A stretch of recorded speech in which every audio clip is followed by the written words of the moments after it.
Hello प्यारे बच्चों, कैसे हो आप सब। आई होप आप लोग बहुत अच्छे होंगे। प्यारे बच्चों, आज की इस क्लास में हम लोग स्टार्ट करने वाले हैं इलेक्ट्रोस्टैटिक्स। इलेक्ट्रोस्टैटिक्स में हम लोग सबसे पहले इलेक्ट्रिक चार्ज के बारे में स्टडी करते हैं, राइट। हम आपको जानकारी के लिए बता दें, आपने जो क्लास 11th में जो ग्रेविटेशन पढ़ा है ना, वो सारे के सारे ग्रेविटेशन आपको यहाँ पे रिवाइज हो जाएंगे। ऐसा इसलिए क्योंकि इलेक्ट्रोस्टैटिक्स का जो फर्स्ट पार्ट है वो ग्रेविटेशंस के कॉन्सेप्ट के पैरेलल ही चलता है।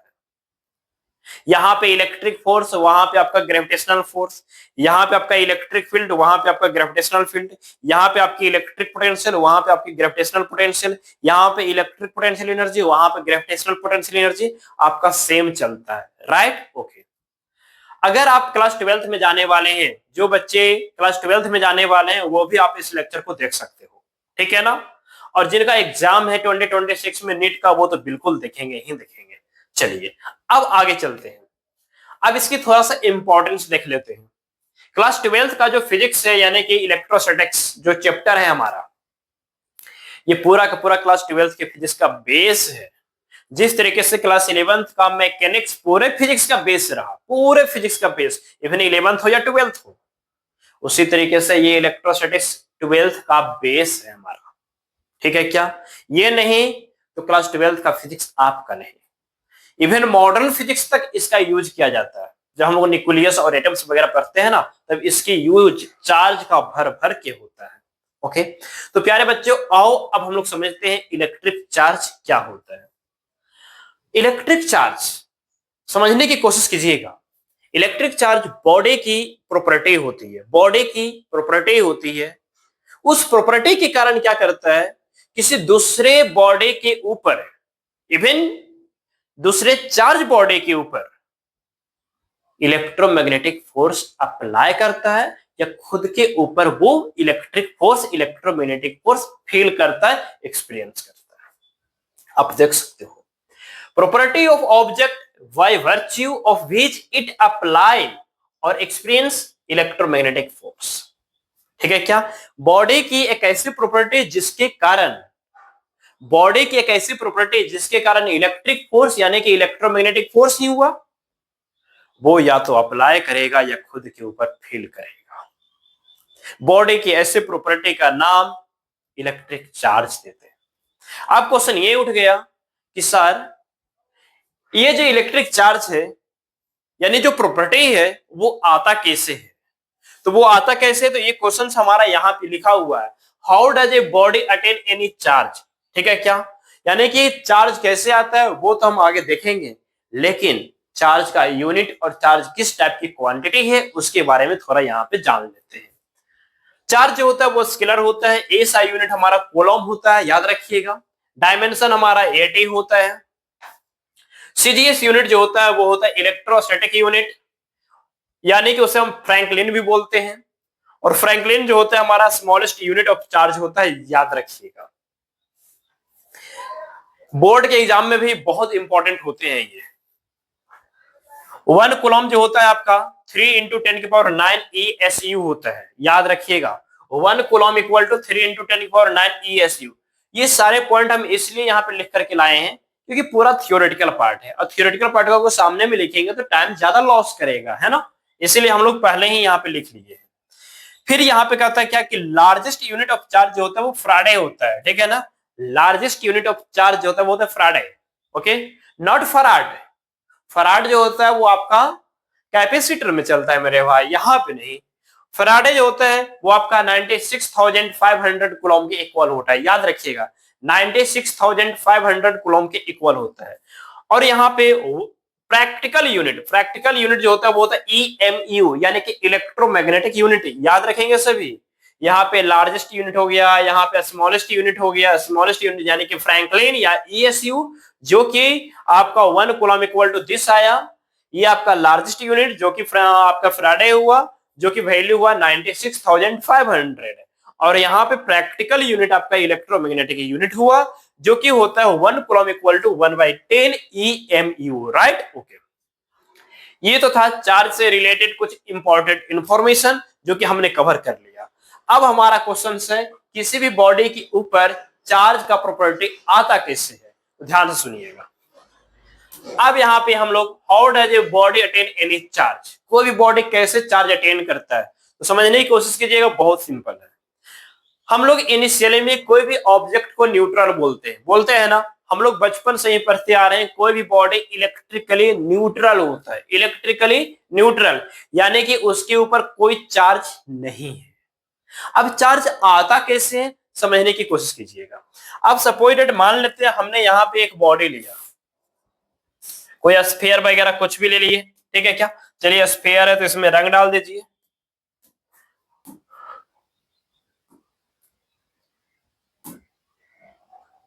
चलिए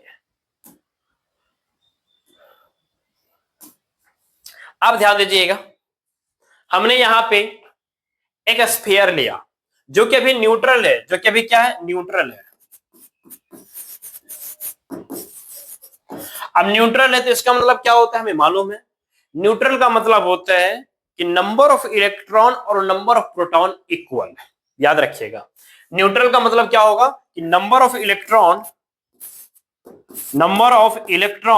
और नंबर ऑफ प्रोटॉन जो होगा, नंबर ऑफ जो प्रोटॉन होगा वो आपका क्या होगा, इक्वल होगा।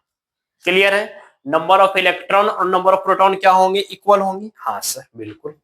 अब हम क्या किए, ध्यान सुनिएगा, इसमें से ना सब इलेक्ट्रॉन, ठीक है ना, कुछ इलेक्ट्रॉन हमने हटा दिया, तो कुछ इलेक्ट्रॉन हमने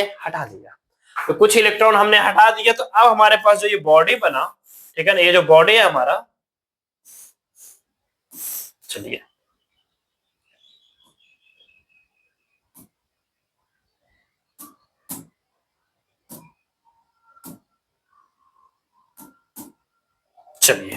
ये जो बॉडी है, अगर इसमें से कुछ इलेक्ट्रॉन हम क्या कर रहे हैं, रिमूव कर रहे हैं, ठीक है, हमने इलेक्ट्रॉन को रिमूव किया,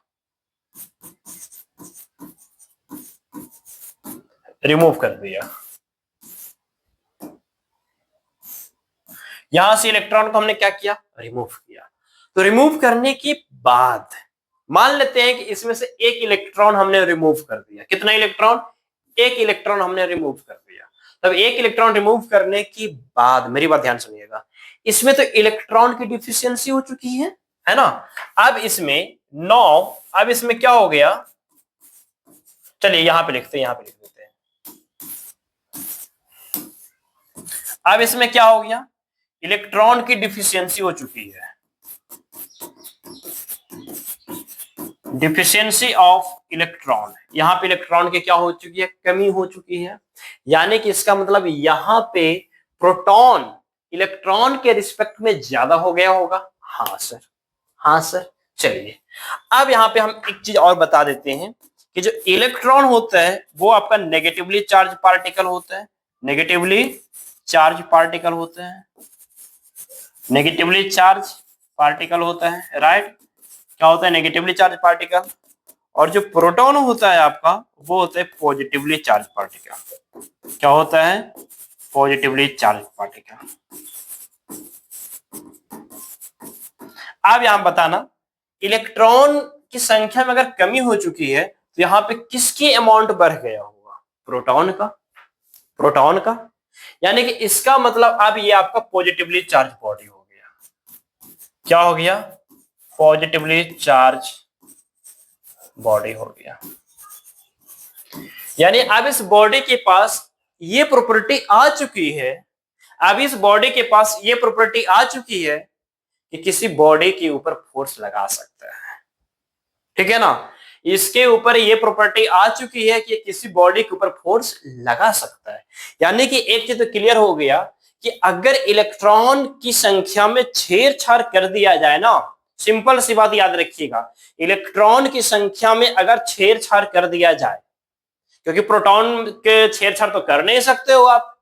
हम लोग अभी इलेक्ट्रोस्टैटिक्स का मतलब केवल इलेक्ट्रॉन के बारे में पढ़ेंगे, अभी न्यूक्लियस के अंदर हाथ डालने की जरूरत नहीं है। अंदर हाथ डालोगे नाका लिया तो जल जाओगे, अंदर हाथ नहीं डालना है अभी न्यूक्लियस में, अभी केवल ऊपर इलेक्ट्रॉन का स्टडी करना है, ठीक है, ओके। तो इलेक्ट्रॉन की संख्या में हम छेड़छाड़ कर दिए, यहाँ पे इलेक्ट्रॉन जो भी था उसमें से एक इलेक्ट्रॉन हमने हटा दिया, रिमूव कर दिया, तो यहाँ पे इलेक्ट्रॉन की संख्या में डिफिशियंसी हो गई, जो कि प्रोटॉन की संख्या इंक्रीज हो गया as compare to the number of electron, तब इस बॉडी के ऊपर चार्ज आ गया और वो चार्ज को हम लोग बोल दिए पॉजिटिवली चार्ज। क्यों? क्योंकि इसके पास प्रोटॉन की संख्या बढ़ गई है और प्रोटॉन एक पॉजिटिव पार्टिकल होता है, इसलिए इसको हम लोग पॉजिटिवली चार्ज बॉडी बोल दिए। क्लियर है? आगे चलते हैं। अब यहां पे देखिएगा जरा ध्यान से, अगर हमने यहां पे ये जो बॉडी है, ये जो बॉडी है, ठीक, अब इस बॉडी के ऊपर हम इलेक्ट्रॉन ऐड करते हैं, ठीक है ना, इलेक्ट्रॉन हम ऐड करते हैं, इलेक्ट्रॉन क्या करते हैं? ऐड करते हैं। अब अगर इलेक्ट्रॉन ऐड करेंगे, अगर इलेक्ट्रॉन हम ऐड करेंगे, अब क्या होगा? इसमें इलेक्ट्रॉन बढ़ गया, यानी कि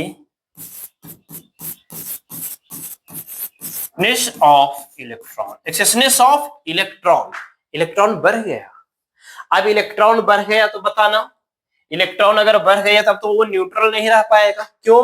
न्यूट्रल तभी तक है जब इलेक्ट्रॉन प्रोटॉन इक्वल है, तब उसके ऊपर कोई भी चार्ज का प्रॉपर्टी नहीं आएगा, वो किसी भी टाइप का फोर्स अप्लाई नहीं करेगा। याद रखिएगा, neutral body electric force feel कर सकता है लेकिन अप्लाई नहीं कर सकता। याद रखिएगा, neutral body electrically neutral body force apply नहीं कर सकता लेकिन फोर्स एक्सपीरियंस जरूर कर सकता। तो यहां पे हम लोग इलेक्ट्रॉन प्रोटॉन को इक्वल किया, यहां पे हमने क्या किया? एक इलेक्ट्रॉन को अब हटा दिया, उसके बाद ये आपका डिफिशियंसी ऑफ इलेक्ट्रॉन हो गया जो कि पॉजिटिवली चार्ज बॉडी हो गया।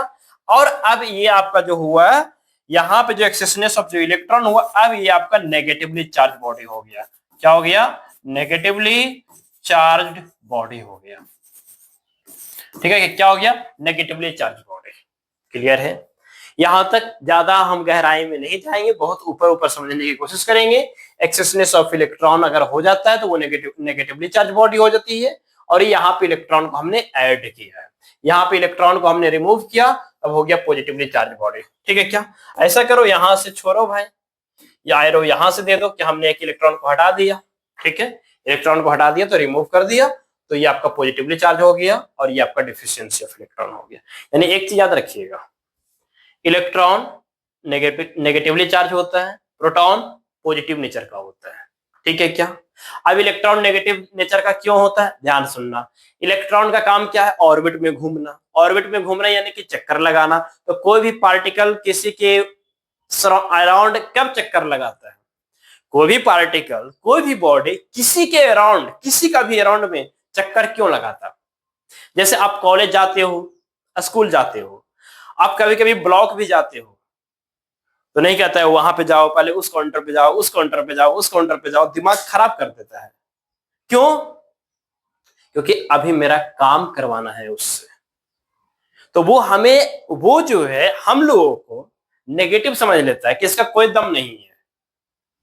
यानी कोई बंदा किसी के अराउंड घूमता है ना, तो उसका नेगेटिव एनर्जी होता है। यानी इलेक्ट्रॉन जो है वो अपन नेगेटिव एनर्जी के साथ बंधा रहता है, ठीक है ना, न्यूक्लियस के साथ, इसलिए नेगेटिव होता है और ये आपका पॉजिटिव होता है, जो कि आपने ग्रेविटेशन में भी पढ़ा था, है ना। अर्थ जो है वो सन का चक्कर क्यों काट रहा है? क्योंकि अर्थ के पास नेगेटिव एनर्जी है। जिस दिन अर्थ के पास पॉजिटिव एनर्जी आएगा, सन को बोलेगा bye bye good bye, bye bye good bye. ठीक है क्या? कब? जब अर्थ के पास पॉजिटिव एनर्जी आ जाएगा, जो कि पॉसिबल नहीं है अभी। चलिए, फ्यूचर में क्या होगा हमें क्या पता, फ्यूचर में क्या होगा हमें नहीं पता कि क्या होने वाला है, विस्फोट होगा, क्या होगा, नहीं होगा, हमें नहीं मालूम। लेकिन प्रेजेंट टाइम पे अर्थ के पास क्या है? नेगेटिव एनर्जी है। जो चक्कर काटता है उसके पास नेगेटिव एनर्जी होती है। चलिए आगे चलते हैं। तो यहाँ पे हमारे पास इलेक्ट्रॉन नेगेटिव एनर्जी होने के कारण जिसके पास नेगेटिव प्रॉपर्टी ऑफ चार्ज होता है, ये आपका पॉजिटिव हो गया। क्लियर है क्या? ओके। तब यहाँ पे एक चीज तो क्लियर हो गई कि चार्ज हमारे पास दो टाइप के होते हैं, एक आपका नेगेटिव चार्ज, एक आपका पॉजिटिव चार्ज। नेगेटिव चार्ज और पॉजिटिव चार्ज, नेगेटिव चार्ज और पॉजिटिव चार्ज। चार्ज कितने टाइप के होते हैं? दो टाइप के होते हैं। ज्यादा नहीं लिखेंगे, हम केवल बता देंगे यहाँ पे, क्योंकि हमारे पास टाइम बहुत कम है। ठीक है क्या? और सिलेबस भी कवर करना है। तो ये आपका नेगेटिव चार्ज, ये आपका पॉजिटिवली चार्ज बॉडी हो गया। नेगेटिव चार्ज, सॉरी, ये आपका पॉजिटिव चार्ज, ये आपका नेगेटिव चार्ज। ये नेगेटिव चार्ज का मतलब एक्सेसनेस ऑफ इलेक्ट्रॉन और ये आपका डिफिशियंसी ऑफ इलेक्ट्रॉन। क्लियर है? ओके। अब यहाँ पे देखिएगा, हम आपको बता दें कि जो इलेक्ट्रॉन होता है वो आपका फंडामेंटल पार्टिकल होता है, याद रखिएगा। इलेक्ट्रॉन जो होता है आपका फंडामेंटल पार्टिकल होता है, याद रखिएगा, इलेक्ट्रॉन फंडामेंटल पार्टिकल होता है। आगे वो वैसे हम बताएंगे। इलेक्ट्रॉन के ऊपर, यानी कि एक इलेक्ट्रॉन के ऊपर जो चार्ज होता है वो होता है नेगेटिव ऑफ 1.6 इंटू 10⁻⁹ कूलम, याद रखिएगा। और 1 प्रोटॉन के ऊपर जो चार्ज होता है वो होता है प्लस 1.6 इंटू 10⁻⁹ कूलम, यानी चार्ज इक्वल और अपोजिट होता है, ठीक है क्या। और ये आपका मिनिमम चार्ज भी होता है। किसी भी बॉडी के ऊपर मिनिमम चार्ज कितना हो सकता है, किसी भी बॉडी के ऊपर मिनिमम चार्ज कितना हो सकता है, 1.6 इंटू 10⁻⁹ कूलम हो सकता है। अब नेगेटिव चार्ज और पॉजिटिव चार्ज केवल इससे मतलब है कि अगर पार्टिकल के ऊपर इलेक्ट्रॉन की संख्या ज्यादा हो चुकी है तो वो माइनस वाला चार्ज आएगा, और अगर इलेक्ट्रॉन डिफिशियंसी हो चुकी है, घट चुकी है, तब आपका प्लस वाला चार्ज आएगा। क्लियर है? आगे चले। यस, अब आगे चलते हैं। नेक्स्ट, अब देखिएगा, हमने पहले बताया कि हमारे पास दो टाइप के चार्ज होते हैं। एक आपका प्लस नेचर वाला चार्ज, यानी कि पॉजिटिव चार्ज, क्या होता है, पॉजिटिव चार्ज, और दूसरा होता है नेगेटिव चार्ज, ठीक है क्या, नेगेटिवली चार्ज बॉडी और पॉजिटिवली चार्ज बॉडी, ठीक है, नेगेटिवली चार्ज बॉडी और पॉजिटिवली चार्ज बॉडी। अच्छा, मास ऑफ इलेक्ट्रॉन आपको मालूम है, मास ऑफ इलेक्ट्रॉन मालूम है? नहीं, कोई बात नहीं, 9.1 इंटू 10⁻31 किलोग्राम। चलिए आगे बता देंगे हम। अब देखिएगा, अगर हमारे पास यहाँ पे सेम नेचर का चार्ज है, प्लस और प्लस, ठीक है ना, दोनों पॉजिटिवली चार्ज बॉडी है। अब कितना किसके पास चार्ज है हमें नहीं मालूम, लेकिन अगर दोनों पॉजिटिवली चार्ज बॉडी है, दोनों पॉजिटिवली चार्ज, यानी दोनों के ऊपर चार्ज का वैल्यू है पॉजिटिव चार्ज, तब ये क्या करेगा, रिपेल कर देगा। क्या करेगा, एक दूसरे को रिपेल करेगा। अगर आपका सेम नेचर में माइनस है फिर भी वो रिपेल करेगा। अगर वो आपका अपोजिट नेचर का है, ठीक है ना, अगर वो अपोजिट नेचर का, तो एक दूसरे को अट्रैक्ट करेगा। क्या करेगा, अट्रैक्ट करेगा। अब देखो, same charge repel to each other, clear है। Opposite charge must attract to each other. One charge and other uncharge may attract, याद रखिएगा, one charge and other uncharge may attract, ठीक है क्या। एक चार्ज बॉडी और एक अनचार्ज बॉडी एक दूसरे को अट्रैक्ट कर सकता है, ठीक है क्या, अट्रैक्ट कर सकता है अगर चार्ज बॉडी के फील्ड में अनचार्ज बॉडी चला गया हो। समझ में आ रहा है क्या? Okay. Charge always exist with mass. ये बोला ना, ये जो पॉइंट है ये आप लोग घरों में प्रैक्टिकली भी किए हुए होंगे। जैसे मान लेते हैं अपना ड्राई हेयर ड्राई होना चाहिए, ऑयल और वाटर नहीं होने चाहिए, ड्राई हेयर होने चाहिए, तब आप कंघी करो, ठीक है ना, कंघी करो बालों में।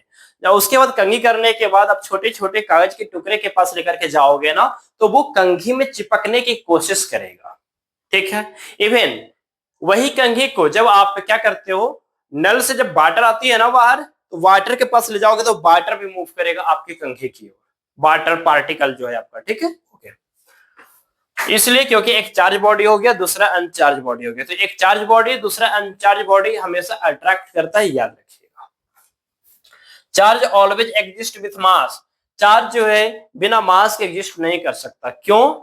इसलिए क्योंकि जब एक बॉडी से दूसरे बॉडी में इलेक्ट्रॉन ट्रांसफर करते हो आप, तो साथ में साथ इलेक्ट्रॉन के साथ आपका मास भी ट्रांसफर हो जाती है, राइट। ओके, क्लियर है। अब ध्यान सुनना, यहाँ पे एक बॉडी ए है, ठीक है, इसके ऊपर हमने इलेक्ट्रॉन दिया। क्या दिया? इलेक्ट्रॉन। ये तो नेगेटिवली चार्ज हो गया। हाँ सर, ये नेगेटिवली चार्ज हो गया। ये क्या हो गया? नेगेटिवली चार्ज बॉडी हो गया। तो नेगेटिवली चार्ज बॉडी हो गया तो इसका जो मास है ना वो स्लाइटली इंक्रीज कर जाएगा मेरे भाई। सर इसकी मास स्लाइटली इंक्रीज क्यों कर जाएगा? इसकी मास स्लाइटली इंक्रीज इसलिए करेगा क्योंकि इलेक्ट्रॉन एड ऑन हुआ है, इलेक्ट्रॉन इसके पास आया है, तो इलेक्ट्रॉन आएगा तो मास लेके आएगा ना। हम कहीं जाएंगे तो अपना बैग लेके जाएंगे, हाँ, तो जहां जाएंगे वहां का मास बढ़ जाएगा कि नहीं बढ़ जाएगा? क्यों? एक तो हम प्लस में मेरा बैग, ठीक है क्या, आप मेरे यहाँ आओगे तो मेरे घर में मास बढ़ जाएगा कि नहीं बढ़ जाएगा? हाँ, क्यों?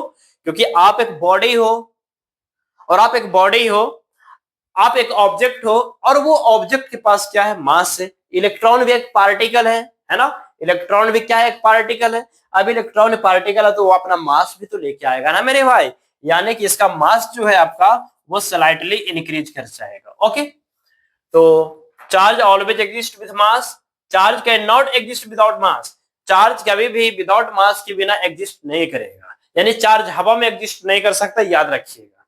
ठीक है, क्या चार्ज हवा में एग्जिस्ट नहीं कर सकता। वही होता है ना, एक होता है कोरोना डिस्चार्ज, है ना, कोरोना डिस्चार्ज। तो वैसे ज्यादा डेप्थ में जाने की बात नहीं है, जब फाउंडेशन वाला स्टार्ट करेंगे ना 1 मंथ के बाद, तो वहां से चीजें आपको पूरी तरीके से बताया जाएगा। ठीक है, अब charge can not exist without mass, repulsion is the sure check of presence of charge. अब ध्यान सुनिएगा, आपके सामने ऐसे क्वेश्चंस आएंगे, पूछेगा आपसे कि बताइए श्योर चेक चार्ज के लिए कौन सा बेस्ट है, यानी किसी भी बॉडी के ऊपर चार्ज है या नहीं है। दो बॉडी है आपके ऊपर, सपोज दैट यहाँ पे बॉडी ए है, यहाँ पे बॉडी बी है। ठीक, ओके ओके। अब आपको श्योर चेक करके बताना है कि दोनों बॉडी चार्ज है या नहीं है। तो बेस्ट क्या है, क्या अट्रैक्शन या रिपल्सन। हमने देखा भी है कि यहाँ पे वन चार्ज एंड अदर अनचार्ज में अट्रैक्ट, एक चार्ज बॉडी दूसरा अनचार्ज बॉडी रहेगा फिर भी बॉडी अट्रैक्ट कर लेगा, यानी अट्रैक्शन तो कभी श्योर चेक नहीं कर पाएगा कि चार्ज है कि नहीं है। क्यों, जब हम कंघी किए थे अपने बालों में, तो क्या कागज के टुकड़े को आपने दिया था चार्ज, नहीं ना, लेकिन फिर भी अट्रैक्शन हुआ। यानी कि एक चार्ज बॉडी एक अनचार्ज बॉडी, और रब करने से क्या हुआ होगा, रब करने से हेयर और कॉम्ब के बीच में फ्रिक्शन जनरेट हुआ होगा, और फ्रिक्शन से कंघी चार्ज हो गई होगी। अब क्यों, क्योंकि वो वहां पे हम पढ़ेंगे आगे फ्रिक्शन बाय, यानी कि चार्ज बाय फ्रिक्शन हम आगे पढ़ेंगे, टेंशन न लेना है आपको। जब हम कंघी करते हैं ना, तो हेयर और कंघी के बीच में फ्रिक्शन होती है, फ्रिक्शन से हीट जनरेट होती है, हीट जनरेट होने के कारण क्या होती है, इलेक्ट्रॉन ट्रांसफर हो जाती है, एक प्रॉपर वर्क फंक्शंस का काम हो जाता है, और वर्क फंक्शंस के बाद वहां पे इलेक्ट्रॉन ट्रांसफर हो जाती है। ठीक है, क्या ये प्रोसेस वगैरह होती है, हम आगे पढ़ेंगे, टेंशन नहीं लेना है आपको। बस इतना जानना है कि कंघी के पास चार्ज आ गया था रब करने से, लेकिन कागज के टुकड़े के पास चार्ज नहीं था, फिर भी अट्रैक्शन हुआ। यानी वहां पे आप ये नहीं कहोगे कि attraction is the sure check of presence of charge, नहीं, repulsion, repulsion is the sure check of presence of charge. अगर दोनों बॉडी एक दूसरे को रिपेल कर दिया, तब इसका मतलब ये क्लियर है कि दोनों के ऊपर चार्ज होगा। किसी एक के ऊपर चार्ज रहेगा ना, किसी एक के ऊपर चार्ज रहेगा ना, तो वो अट्रैक्ट करेगा, क्या करेगा, अट्रैक्ट करेगा। क्लियर है, ओके। अब देखना जरा ध्यान से, charge follow simple scalar addition, यानी कि चार्ज जो है सिंपल अलजेब्रिक मेथड को फॉलो करता है। कहीं पे 10 कूलम है, कहीं पे 5 कूलम है, कहीं पे 6 कूलम है, तो टोटल कितने कूलम चार्ज होंगे, टोटल ऐड कर दीजिए। ठीक है, okay. Charge is transferable, charge transfer किया जाता है एक बॉडी से दूसरे बॉडी के तक। ठीक है, ओके। अरे ट्रांसफर ही तो किए, इलेक्ट्रॉन ट्रांसफर ही तो हुआ है। आगे चले, यस आगे चलते हैं। अब यहाँ पे देखना क्या कहता है, electron is a fundamental particle. हमने पहले भी बताया था कि इलेक्ट्रॉन आपका फंडामेंटल पार्टिकल होता है, जो कि हमने यहाँ पे लिखा है। Proton and neutron is not a fundamental particle. ध्यान सुनिएगा, proton and neutron is not a fundamental particle. Proton और न्यूट्रॉन जो होता है कभी भी आपका फंडामेंटल पार्टिकल नहीं होता। यानी कि हमारे इस नेचर में इलेक्ट्रॉन फंडामेंटल है और प्रोटॉन फंडामेंटल नहीं है। अगर प्रोटॉन फंडामेंटल नहीं है, तो प्रोटॉन किसी न किसी से मिलकर बना हुआ होगा। हाँ ऑफ कोर्स, क्योंकि फंडामेंटल का मतलब होता है कि वो किसी से मिलकर नहीं बनेगा, लेकिन जो फंडामेंटल नहीं है वो किसी न किसी से मिलकर के बना हुआ होगा। अब जैसे हमारा बॉडी, क्या वो फंडामेंटल है? नहीं। अगर फंडामेंटल रहता तो पंच तत्व क्यों बोलते हैं कि हमारा शरीर 5 तत्व से मिलकर बना हुआ है ना। तो proton and neutron is not a fundamental particle, proton and neutron is made by quarks. ठीक है, क्या जिस तरीके से इलेक्ट्रॉन पार्टिकल है, क्वार्क्स भी पार्टिकल होता है। अब क्वार्क्स को भी, अब क्वार्क्स जो होता है वो आपका न्यूक्लियस में होता है। क्वार्क्स में से बहुत टाइप के होते हैं, ज्यादा क्वार्क्स के बारे में जानना नहीं है हमें। क्वार्क्स 2 टाइप के होते हैं, एक होता है अप क्वार्क्स, एक होता है डाउन क्वार्क्स। ठीक है, क्या अप क्वार्क के पास 2/3 चार्ज होता है। ठीक है ना। अब ई जो है ना, ई ये चार्ज को रिप्रेजेंट कर रहा है, याद रखिएगा, याद रखिएगा। अगर इलेक्ट्रॉन, अगर इस तरीके से लिखा हुआ तो इलेक्ट्रॉन, इस तरीके से लिखा हो तो प्रोटॉन, और केवल ई लिखा होगा तो चार्ज। केवल ई लिखा होगा तो चार्ज। ओके, क्लियर है? ओके, तो +2/3 ई का मतलब हुआ चार्ज, जो कि होता है 1.6 इंटू 10⁻⁹ याद रखिएगा, ठीक है। अब क्वार्क के पास 2/3 यानी कि टोटल चार्ज जो प्रोटॉन का होता है ना, उसका 2/3 पार्ट किसके होता है? अब क्वार्क के पास होता है। डॉन क्वार्क के पास जो होता है वो नेगेटिव ऑफ 1/3 ई होता है। ओके, चलिए। अब अगर प्रोटॉन और न्यूट्रॉन क्वार्क से मिलकर बना हुआ है तो एक प्रोटॉन के पास कितना क्वार्क होते हैं, कितने अप और कितने डाउन, वो भी आपको बताया गया है यहाँ पे। Quark is can not exist in free state, quark कभी फ्री स्टेट में देखने को नहीं मिलेगा। क्लियर है क्या? ओके, अब यहाँ पे देखना, प्रोटॉन जो होता है वो दो अप क्वार्क और एक डाउन क्वार्क से मिलकर बना हुआ है प्रोटॉन, और प्रोटॉन के ऊपर तो चार्ज ये होता है, तो हमें देखते हैं कि टोटल चार्ज ई आता है कि नहीं आता। तो नेट चार्ज कितना होगा प्रोटॉन के पास? दो अप क्वार्क और दो अप क्वार्क यानी, और अप क्वार्क के पास कितना चार्ज है? 2/3 ई, तो 2/3 यानी कि 4/3 ई हो जाएगा। और एक डाउन क्वार्क होता है प्रोटॉन के पास, ठीक है ना, प्रोटॉन के पास एक डाउन क्वार्क होता है, -1/3, सोल्व करोगे ई आ जाएगा, ठीक है। इसी तरीके से न्यूट्रॉन, न्यूट्रॉन के पास टोटल चार्ज कितना होता है? 0 होता है। अब देखते हैं न्यूट्रॉन किससे मिलकर बना हुआ है? दो डाउन क्वार्क और एक अप क्वार्क से मिलकर बना हुआ है। तो दो डाउन क्वार्क का मतलब, डाउन में क्या आता है? माइनस, तो माइनस, तो दो यहां पे आ चुका, और डाउन क्वार्क के पास 1/3 चार्ज होता है, और +2/3, तो -2/3 +2/3, नेट चार्ज क्या आ गया? 0 आ गया। क्लियर है क्या? अप क्वार्क और डाउन क्वार्क क्लियर हो गया क्या? अप क्वार्क के पास +2/3 ई और डाउन क्वार्क के पास -1/3। प्रोटॉन के पास दो अप क्वार्क और एक डाउन क्वार्क, न्यूट्रॉन के पास दो डाउन और एक अप क्वार्क। क्लियर है? ओके, आगे चलते हैं नेक्स्ट। अब यहां पे देखिएगा, किसी भी बॉडी के ऊपर, किसी भी बॉडी के ऊपर टोटल कितना चार्ज प्रेजेंट होता है? तो किसी भी बॉडी के ऊपर टोटल चार्ज +-n इंटू ई प्रेजेंट होता है।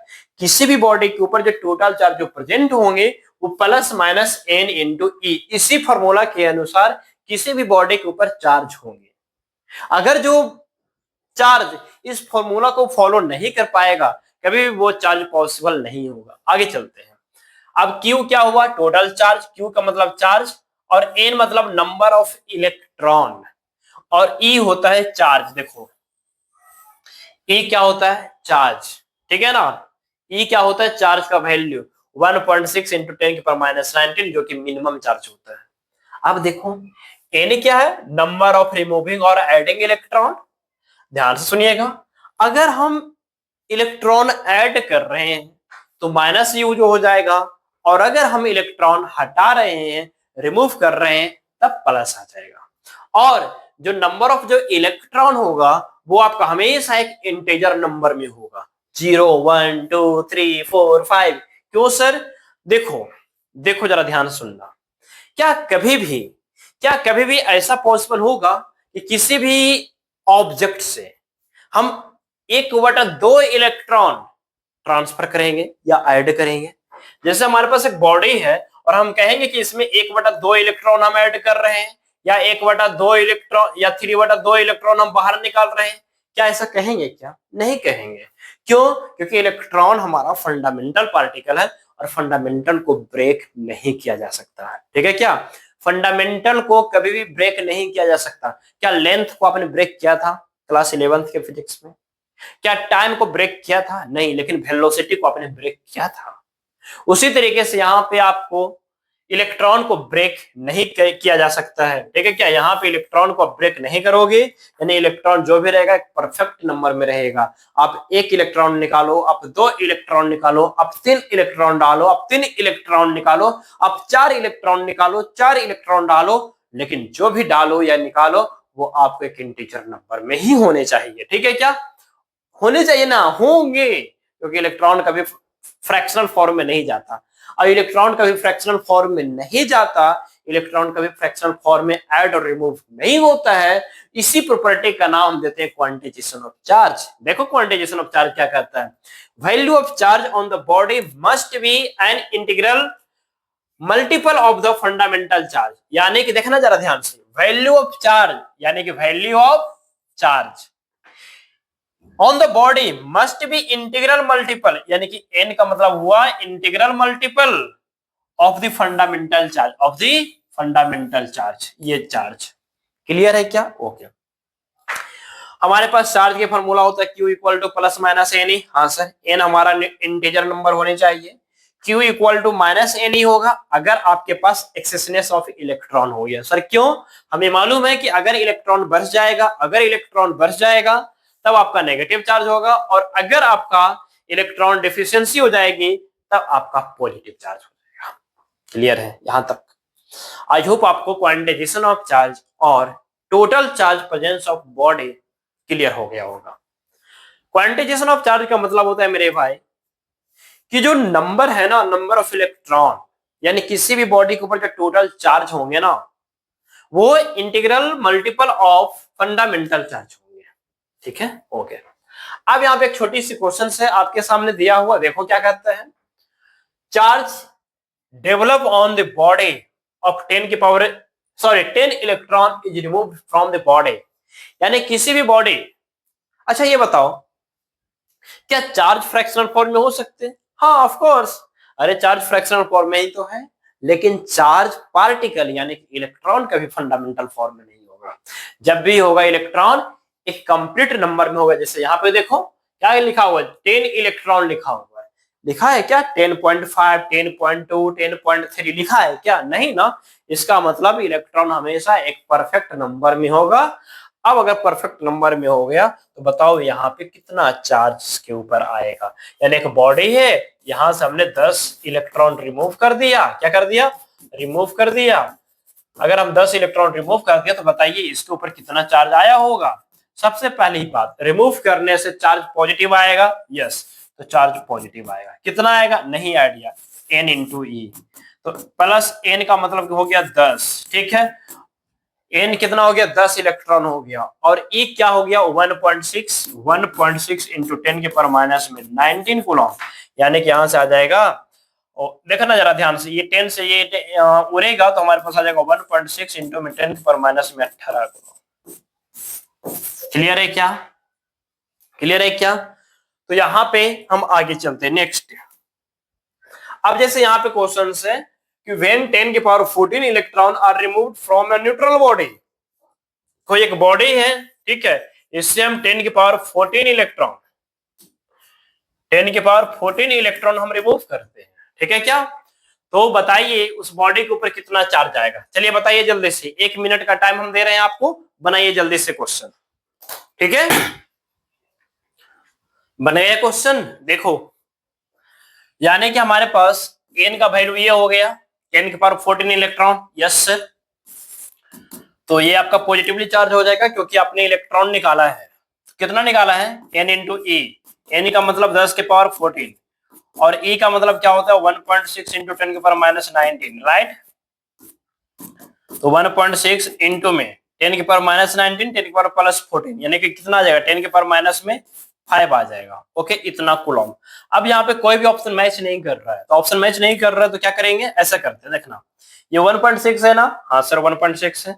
आपको क्या करना है ना, यहाँ पे क्या 1.6 को 16/10 लिख सकते हैं, इंटू में 10 के पावर माइनस 5। यस सर, 10 ऊपर जाएगा, 10 ऊपर जाएगा तो हमारे पास हो जाएगा 16 इंटू में 10 के पावर -1 और -5 -6 हो जाएगा, तो -6 कूलम। तो 16 और 10 के पावर -6 का नाम क्या देते हैं हम लोग? माइक्रो। तो 16 माइक्रो कूलम। क्या कही है? ऑप्शन नंबर है 16 माइक्रो कूलम, राइट? ओके, आगे चलो। अब यहाँ पे देखो क्या कहता है, find number of electron removed from body to charge by +1 coulomb. यानी किसी भी बॉडी के ऊपर इस पर चार्ज दिया हुआ है 1 कूलम का चार्ज दिया हुआ है। ठीक है, तो आपसे पूछ रहा है कितना इलेक्ट्रॉन उससे निकालना पड़ेगा। अच्छा, निकालना ही क्यों पड़ेगा? इसलिए क्योंकि चार्ज पॉजिटिव है। ठीक है क्या? ओके, तो यहाँ पे हमारे पास कितना निकालें हमें नहीं आइडिया। इसके ऊपर टोटल चार्ज है दिया हुआ +1 कूलम। क्लियर है? हाँ सर, तो Q equal to again n into e कर लेंगे। Q का मतलब 1 और n हमारे पास नहीं आइडिया, और चार्ज का वैल्यू होता है 1.6 इंटू में 10 के पावर -19। क्लियर है? यस, तो n इक्वल टू क्या हो जाएगा? 1 बाई में 1.6 और इंटू में 10 के पावर माइनस में 19। 1/1.6 जो होता है वो होता है 0.625 इंटू में 10 के पावर -19 ऊपर जाएगा +19। अब यहाँ पे देखना, इसे अगर हम तीन देखना ध्यान से, यहां से अगर हम ये 0.625 को अगर 625 लिखना चाहते हैं तो यहाँ पे 3 जीरो हटाना पड़ेगा। तो 3 जीरो हटाएंगे तो कितना आ जाएगा 16। क्लियर है क्या? इतना इलेक्ट्रॉन हमको निकालना पड़ेगा। 625 इंटू में 10 की पावर 16। बताओ कितनी ज्यादा इलेक्ट्रॉन निकालना पड़ेगा। यानी कि इसका मतलब हुआ कि 1 कूलम चार्ज बहुत बड़ी चार्ज है। ठीक है क्या? अब फैराडे जो था वो तो और बड़ी चार्ज था। क्यों? वहां पे 96,500 कूलम था। देखो ना भैया, फैराडे क्या था? 96,500 कूलम। एक ही कूलम में तो बुखार छूट गया इलेक्ट्रॉन को निकालते निकालते, नहीं है ना? एक ही इलेक्ट्रॉन निकालने में हमारा हालत खराब हो चुकी है। यहाँ पे कितना इलेक्ट्रॉन निकालना पड़ गया? देखो कितना। अरे ये क्वेश्चन नहीं था, ये था इतना इलेक्ट्रॉन। ठीक है क्या? इतना इलेक्ट्रॉन। जानते हैं एक क्वेश्चन एनसीईआरटी में बहुत अच्छा है, ठीक है ना? वो क्वेश्चन था कि किसी भी बॉडी से, ध्यान सुनिएगा, किसी बॉडी से हम आपको हिंट करते हैं 10 की पावर 7 इलेक्ट्रॉन पर सेकेंड। 10 की पावर 7 ही है, यस 10 की पावर 7 ही है। 10 की पावर 7 इलेक्ट्रॉन पर सेकेंड, ठीक है ना? 10 की पावर 7 इलेक्ट्रॉन पर सेकेंड किसी बॉडी से निकालते हैं तो 1 कूलम चार्ज होने में कितना टाइम लगेगा? आंसर है 200 साल। कितना? 200 साल। ठीक है ना? आप एनसीईआरटी क्वेश्चंस को आप बना सकते हो।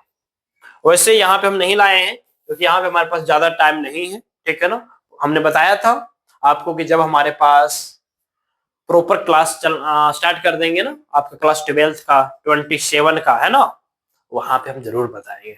अभी नहीं, अभी नहीं, अभी हमारे पास टाइम नहीं है कि हर क्वेश्चन को हम क्या करें, कवर करते चले। आगे चलते हैं नेक्स्ट। अब यहाँ पे देखो पॉसिबल चार्ज आर, जो इंपॉर्टेंट है वो पूरी तरीके से यहाँ पे कवर कराया जाएगा। जो इंपॉर्टेंट है पूरी तरीके से कवर कराया जाएगा। Possible charge are. अब यहाँ पे देखना, क्या ये चार्ज पॉसिबल है?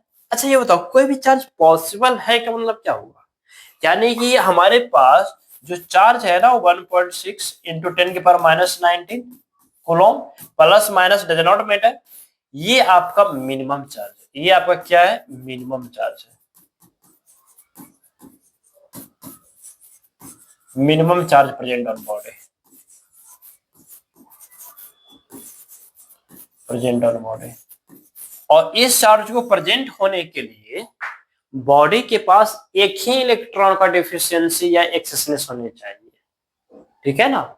एक ही इलेक्ट्रॉन के डिफरेंस से ये चार्ज आता है और एक से कम इलेक्ट्रॉन का तो ट्रांसफर किया नहीं जा सकता। ध्यान सुनिएगा, एक से कम इलेक्ट्रॉन की तो ट्रांसफर किया नहीं जा सकता। इसका मतलब इससे कम चार्ज पॉसिबल नहीं हुआ। क्यों? एक चार्ज के ट्रांसफर के कारण बॉडी के ऊपर इतना चार्ज आता है ना? एक से कम बॉडी, एक से कम इलेक्ट्रॉन तो ट्रांसफर होता ही नहीं है। क्यों? एक से कम यानी कि जीरो, और जीरो का मतलब हो गया न्यूट्रल। आप जरा ध्यान से सुनिएगा, अगर कभी किसी क्वेश्चन में आपके सामने ऐसा आ जाए क्वेश्चन, ध्यान सुनना, Q इक्वल टू 1.6 इंटू में 10 की पावर -20 कूलम, बताओ क्या ये चार्ज पॉसिबल होगा? क्या ये चार्ज पॉसिबल होगा क्या? देख लेते हैं, चेक कर लेते हैं। चलो चेक कर लेते हैं कि चार्ज पॉसिबल होगा कि नहीं। तो Q इक्वल टू क्या लिखोगे? N इंटू E लिखोगे। हाँ सर, तो Q हमारे पास कितना है? 1.6 इंटू में 10 की पावर -20। N निकाल लेते हैं। अगर N हमारा इंटीजर नंबर में आएगा तो बिल्कुल पॉसिबल है, नहीं तो नहीं पॉसिबल होगा N। और E का वैल्यू भी कितना होता है? 1.6 इंटू में 10 की पावर -19, राइट? 1.6 कैंसिल हो जाएगा, 10 की पावर -19 ये कैंसिल हो जाएगा, तो 10 की पावर माइनस कितना बचेगा? 10 की पावर -1 बच जाएगा, यानी कि यहाँ पे -1 बच गया। तो N इक्वल टू क्या गया? 10 के पावर -1 आ गया, है ना? अब यानी कि 0.1। अब देखो यहाँ पे क्या लग रहा है? फ्रैक्शनल नंबर में नहीं है। हाँ है। अब अगर फ्रैक्शनल नंबर में आ गया तो ये आपका पॉसिबल नहीं है, पॉसिबल नहीं है। अब क्या चेक करोगे? नहीं। आप यहां से भी कंपेयर कर सकते हैं। ये 1.6 मैच कर गया, हाँ, लेकिन ये 10⁻19, ये 10⁻20, यानी पावर जो है नेगेटिव में ज्यादा हो गया। अब पावर नेगेटिव में ज्यादा होने का मतलब वो वैल्यू छोटा हो गया, यानी ये चार्ज का जो वैल्यू है ना इससे भी कम है। अब इससे कम तो पॉसिबल होता ही नहीं है ना, यानी कि -20 पावर का मतलब हो गया कि इस चार्ज से भी ये वाला वैल्यू कम हो गया, और इससे इससे कम तो चार्ज पॉसिबल होता ही नहीं है, तो ये कहां से पॉसिबल हो जाएगा? क्लियर है क्या? अब यहाँ पे देखो, अब जैसे पहला क्वेश्चन तो हमारा वही आ गया, यानी कि पॉसिबल नहीं है। क्यों? देखो ना, ये पॉसिबल नहीं है। क्यों? वही क्वेश्चन तो हमने सोल्व किया। +20 पावर, अब बताओ +20, हाँ बिल्कुल होगा। क्यों? +20 का मतलब वो बहुत ज्यादा चार्ज हो गया, तो चार्ज हो गया तो बिल्कुल ये होगा, है ना, ये होगा। देखो ना यहाँ पे 1.6 है ना, तो 1.6 इंटू में 10⁻20 हो गया +20, ये टोटल चार्ज n, और यहां से हमारे पास आ जाएगा 1.6 इंटू में 10⁻19, 1.6 कैंसिल हो जाएगा, हाँ सर, तो n इक्वल टू हो जाएगा 10⁻20 बाई में 10⁻19, यानी कि 10⁻39 इलेक्ट्रॉन निकालना पड़ेगा, है ना, इतना इलेक्ट्रॉन निकालना पड़ेगा। ठीक है, आपसे ऐसा भी हो सकता है कि चार्ज दे दिया जाए और इलेक्ट्रॉन पूछ लिया जाए कितना इलेक्ट्रॉन ऐड करेंगे या रिमूव करेंगे, ऐसा क्वेश्चंस भी हमने आपको बताया है। अब ये क्वेश्चन, क्या ये क्वेश्चन पॉसिबल होगा? यस पॉसिबल होगा। क्वेश्चंस देखते ही बताना कि हाँ यस पॉसिबल होगा। क्यों? देखना जरा ध्यान से, -19 और -17 हो गया, यानी पावर नेगेटिव में कम गया, और पावर नेगेटिव में कम मतलब ये चार्ज का वैल्यू ज्यादा हो गया मेरे भाई, है ना, नेगेटिव पावर यहाँ पे कम हो चुकी है। तो नेगेटिव पावर कम होने का मतलब क्या हो गया? अब नेगेटिव पावर -19, -18, -17, -16, -15, -14, है ना, इस तरीके से जब माइनस पावर घटते चली जाएगी और फिर प्लस में पावर बढ़ती चली जाएगी, तो बिल्कुल वो चार्ज पॉसिबल होगा। ठीक है क्या? यस, ये पॉसिबल होगा। अब यहाँ पे देखना 0.1 इंटू ई, अरे भैया ई का मतलब क्या होता है? हमने बताया है आपको, ई का मतलब होता है 1.6 इंटू में 10⁻19 कूलम, और कहता है क्या कि इसका इसका 1/10, अरे भाई 0.1 इसका मतलब क्या हो गया कि e/10 यानी इसका 10वां हिस्सा। अरे भाई ये खुद मिनिमम है, और इसको छोटा करोगे तो वो चार्ज कैसे पॉसिबल होगा? पॉसिबल ही नहीं पॉसिबल है। ठीक है क्या? ये पॉसिबल नहीं है। ठीक है क्या? ये आपका पॉसिबल नहीं है, नहीं पॉसिबल है। चाहो तो आप इसे एक्सप्लेन कर सकते हो, है ना, इसे एक्सप्लेन कर सकते हो। चलो यहां से टोटल चार्ज कितना है? e/10 है ना, टोटल चार्ज क्या आ गया? e/10, और यहाँ पे क्या होता है? n इंटू ई होता है, q equal to n into e, e से ये कैंसिल हो गया, n का वैल्यू क्या हो गया? 1/10 यानी 0.1। गया टाटा बाय बाय, नहीं पॉसिबल है क्या? नहीं ना। चलो अब आगे चलते हैं। 0.1 कूलम, 0.1 कूलम, हाँ ये पॉसिबल है। क्यों? अरे भैया यहाँ पे जब हमने चार्ज लिखा है 1.6 इंटू, यहाँ पे 1.6 इंटू 10⁻19 कूलम, इससे तो ज्यादा ही है ना 0.1 कूलम। यहाँ पे और यहाँ पे देखिएगा डिफरेंस, यहाँ पे ई का मतलब चार्ज का वैल्यू था, और ये कूलम का मतलब यूनिट है। क्या 0.1 कूलम पॉसिबल है? यस। जब इतना चार्ज, इतनी छोटी चार्ज पॉसिबल हो सकता है, तो ये क्यों नहीं पॉसिबल हो सकता है? ये पॉसिबल नहीं था, ठीक है ना, ये पॉसिबल नहीं था, ये पॉसिबल होगा। देखना जरा, ई को हम सोल्व कर लेते हैं। चार्ज का वैल्यू कितना है? 0.1, 0.1 कूलम इक्वल टू 1.6 इंटू में 10 के पावर माइनस में 19 कूलम। एक मिनट एक मिनट, सही है सही है सही है सही है सही है, इंटू में एन कर लेना है बस। ठीक है क्या? एन इंटू में ई, और ए का वैल्यू होता है 10। अब देखना जरा ध्यान से, तो एन इक्वल टू क्या हो जाएगा? 1.6 0.1 डिवाइडेड में, है ना, 1.6 इंटू में 10 के पावर माइनस 19 हो जाएगा। हाँ सर। अब देखना जरा 0.1 है ना, 0.1। अब 0.1 को आप क्या लिख सकते हो? 10 के पावर माइनस 1। हाँ सर। 10 के पावर माइनस 19 ऊपर जाएगा तो प्लस 19 हो जाएगा। हाँ, और 1/1.6 जो होता है वो होता है 0.625। क्या होता है? अब यहाँ पे देखना 0.625 इंटू में 10 के पावर कितना हो गया? 18 आ गया, 10 के पावर 18 आ गया। क्या ये पॉसिबल है? बिल्कुल पॉसिबल है। अरे भैया बिल्कुल पॉसिबल है, क्यों पॉसिबल होगा सर, यहाँ तो फ्रैक्शनल फॉर्म, अरे मेरे भैया डेसिमल बार डालो, 625 कर लो तो 10 के पावर 15 आ गया, लो इतना इलेक्ट्रॉन, इतना इलेक्ट्रॉन। यानी कि बिल्कुल पॉसिबल है, जहां पे n का वैल्यू इंटीजर हो गया वहां पे वो चार्ज पॉसिबल होगा, जहां पे नहीं वो पॉसिबल नहीं होगा, खत्म। अब यहाँ पे देखो, क्या अब यहाँ पे अगर हम बात करें ये वाला एफ, क्या क्वेश्चंस देखते ही नहीं बना दोगे, क्वेश्चंस देखते ही बना देना। एक छोटी सी बात हम बता देते हैं, देखना, अगर यहाँ पे एक डिजिट के बाद डेसिमल हो, कितने डिजिट के बाद, एक डिजिट के बाद डेसिमल हो, ओके, उतना क्या करना, यहाँ पे पावर देखो ना, पावर पे तो हम ध्यान ही नहीं दिए थे, पावर देखो क्या है, 10 के पावर -14 है ना, 10 के पावर -14, 10 के पावर -19 में बहुत ज्यादा का गैप हो गया है ना। और ये यहाँ पे एक डिजिट के बाद एक डिजिट के बाद डेसिमल होता है, यहाँ भी एक ही डिजिट के बाद डेसिमल है, यानी कि चार्ज बिल्कुल पॉसिबल होगा। गैप, पावर गैप बहुत ज्यादा हो गया, मतलब ये वाला पावर जो है ना ओवरऑल ये जो वैल्यू है इससे ज्यादा है, क्योंकि पावर बहुत कम हो चुकी है नेगेटिव में। इसकी बात करें तो, अगर हम इसकी बात करेंगे तो 14.4 इंटू में 10 की पावर -19, क्या ये पॉसिबल होगा, क्या ये पॉसिबल होगा जी। देखो 10 की पावर -19 ये तो मैच कर गया, हाँ सर ये मैच कर गया। 14.4 जो है आपका क्या 1.6 से ज्यादा नहीं है, 1.6 से ज्यादा नहीं है, हाँ है, इसका मतलब पॉसिबल होगा, बिल्कुल पॉसिबल होगा। यकीन नहीं है तो निकाल के देख लो, निकाल के देख लो, देखो निकाल के, जी को सोल्व कर देते हैं, है ना।